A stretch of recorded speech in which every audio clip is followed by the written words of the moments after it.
আসসালামু আলাইকুম ভিউয়ার্স, সবাই কেমন আছেন? আশা করছি সবাই ভালো আছেন। আজকে একটা কাবাবের রেসিপি শেয়ার করব। আর সেটা হচ্ছে ছোলা কিংবা বুটের কাবাব।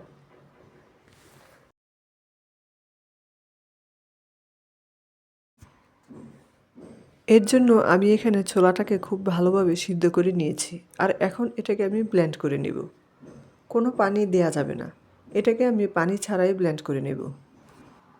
এখানে একটা বড় সাইজের আলুকে পাতলা করে গ্রেট করে নিয়েছি। দেখুন আমি ছোলাটাকেও ব্লেন্ড করে নিয়েছি। দেখতে একদম কিমার মতো হয়েছে।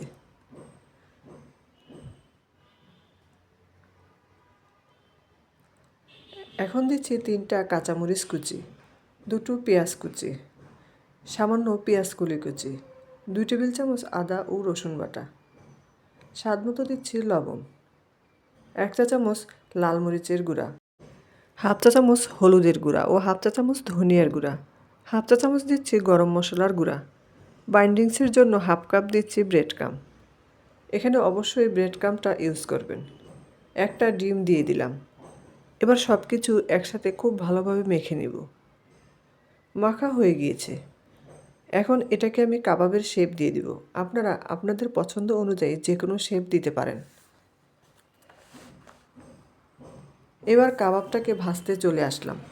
তেলটাকে আগে থেকে গরম করে নিয়েছি। কাবাবগুলো আমি একটু বড় বড় করে নিয়েছি। আপনারা চাইলে আপনাদের পছন্দ অনুযায়ী যে কোনো শেপ দিতে পারবেন। একটা পাশ ভাজা হয়ে গেলে আমি এটাকে উল্টে দিব। চুলার তাপ হাইতে রেখে এটাকে ভাজতে হবে।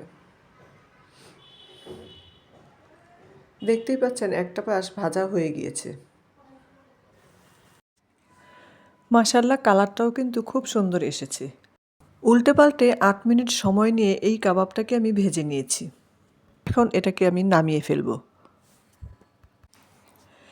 এটা খেতে এতটাই মজার হয় যে আপনি বানিয়ে না খেলে কিছুতেই এর স্বাদ বুঝতে পারবেন না।